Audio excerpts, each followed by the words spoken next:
Hi, I was asked to do some problems here. The 2.3, this is number 6 and number 11 from the online homework, and number 6 is number 29 in the book. And of course the computer program generates new problems every time, so this may be slightly different, but it's the same process. So like numbers are different. Okay, so if f of x is 7x minus 7 over the square root of x, we want to find the derivative. We have a couple ways to do this. The first is the quotient rule, as was described in this section. That's why I'm going to do it that way. And recall, if the denominator is low and the numerator is considered high, the quotient rule says it's low d high minus high d low all over the square of what's below. So low is the square root of x. D high, what's the derivative of the 7x minus 7? That's going to be 7. Minus high, the stuff up top, 7x minus 7 d low. What's the derivative of the square root of x? Well, the derivative with respect to x of the square root of x, well, that's saying the derivative with respect to x of x to the 1/2, that's 1/2 x to the negative 1/2.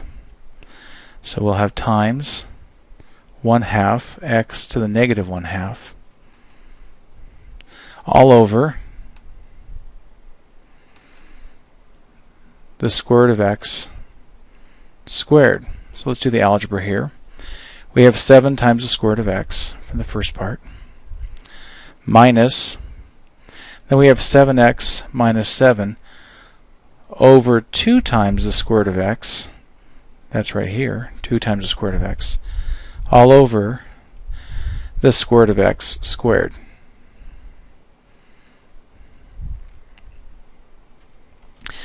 Now I want to clear up this numerator here because we have what you call a complex fraction, a fraction within a fraction. So my idea is to multiply 7 times the square root of x minus 7x minus 7 over 2 times the square root of x over square root of x squared. I've changed nothing, I'm just rewriting it so I could do some work. I'm going to multiply the numerator and denominator by this little denominator, 2 times the square root of x over 2 times the square root of x. It has a result to give us 7 times the square root of x times 2 times the square root of x minus 7x minus 7 over 2 times the square root of x times 2 times the square root of x over the square root of x squared, and there's a reason I haven't called that x yet, this is why, times 2 times the square root of x.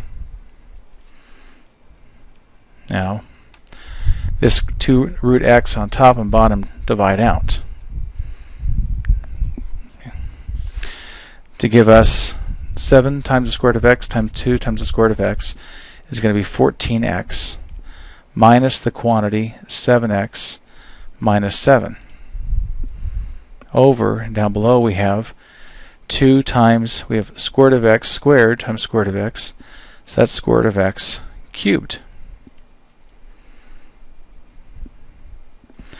So it's 14x minus 7x plus 7, that's if I distribute the negative, over 2 times the square root of x cubed, and 14x minus 7x is 7x plus 7 over 2 times the square root of x cubed.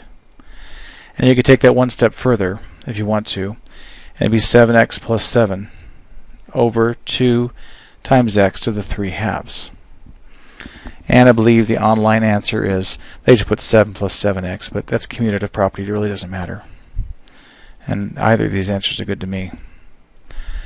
Another approach to this problem, when we have f of x is 7x minus 7 over the square root of x.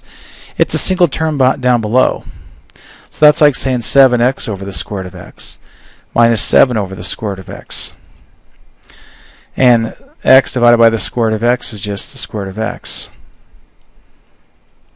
And you could write this as 7 times x to the negative 1/2 minus 7, sorry, that's x to the positive 1/2 first,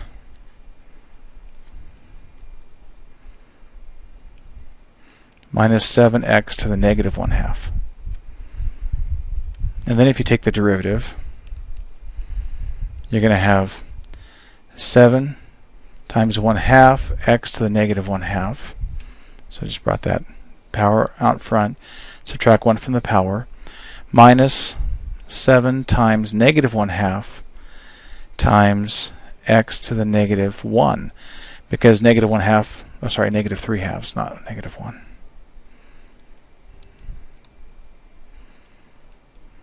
Okay. And if we write this another way, we'd have f prime of x equals 7 over 2 times the square root of x, minus negative makes it plus 7 over 2 times x to the 3/2.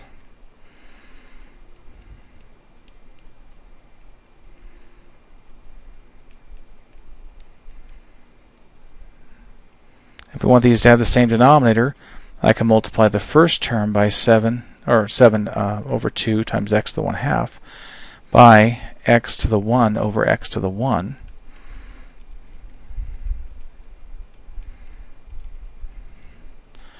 And that would give us 7x over 2x to the 3/2 plus 7 over 2x to the 3/2, which is 7x plus 7 over 2x to the 3/2, which is the same answer. But that does not use the quotient rule. Okay, the next problem was number 11 from the online, which corresponds to 47 from the book. I'm going to go to a new page.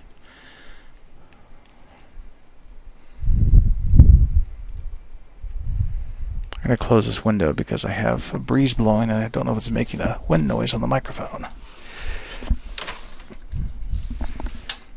Okay. Back to this.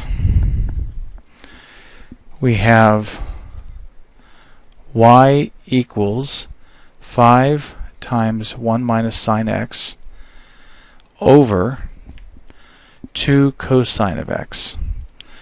This one, we don't have a lot of choices. I mean, we could split it up again because it's a single term in the denominator. But I'm just going to use the quotient rule. So low is 2 cosine x.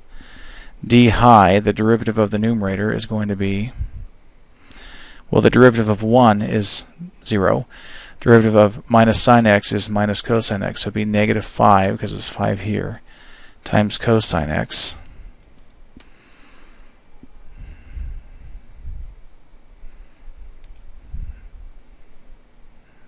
Okay, and then we have minus high, which is 5 times 1 minus sine x. D low, the derivative of cosine, I got the 2 still. It's going to be negative 2 sine x. The derivative of cosine is negative sine x. All over the square of what's below, which is going to be 2 cosine of x squared. Y prime is going to be 2 times negative 5 is negative 10 cosine squared x minus 5. So it's minus 5 times 1 times negative 2 sine x. I'm going to say plus, that should be 5 times 2 is 10.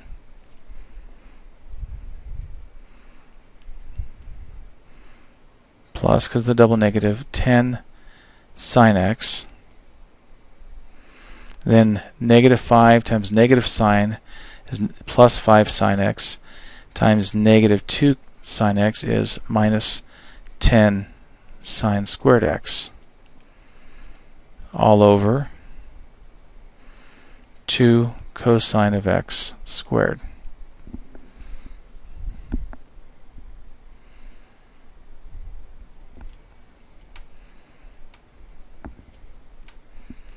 Okay, so we have y prime equals, and notice this, we have negative 10 cosine squared x minus 10 sine squared x plus 10 sine x all over,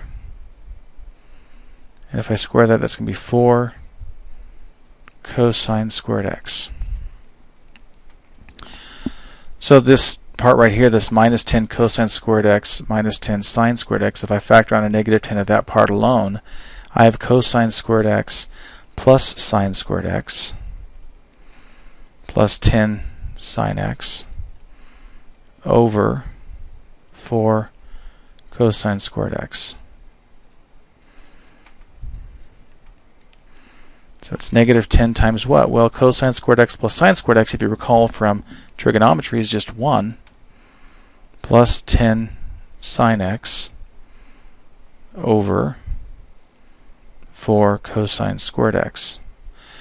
Now we could factor a 10. In fact, why don't we factor that 10 out from the numerator and 4 out from the denominator? That's going to give us 10 fourths times negative 1 plus sine x over cosine squared x. And 10 fourths is 5 halves times, this is negative 1 over cosine squared x plus sine x over cosine squared x. So it's 5 halves times what? Well, negative 1 over cosine squared x is negative secant squared x. Then we have essentially sine x over cosine x times 1 over cosine x. That's negative secant squared x plus sine x over cosine x is tangent x times 1 over cosine x is secant x. So we have 5 halves, and if you want to follow the one in the book, the answer key, they put the positive one first, so they would just switch this and make it tangent x secant x minus secant squared x. And then they factor down to secant, so it's 5 halves secant x times tangent x minus secant x. And this is the answer. I think it's the same as the book, or close to the book. This coefficient changes a little bit, and it's the answer in the online part. So, hope that helps. Send me more questions if you have them. Thanks.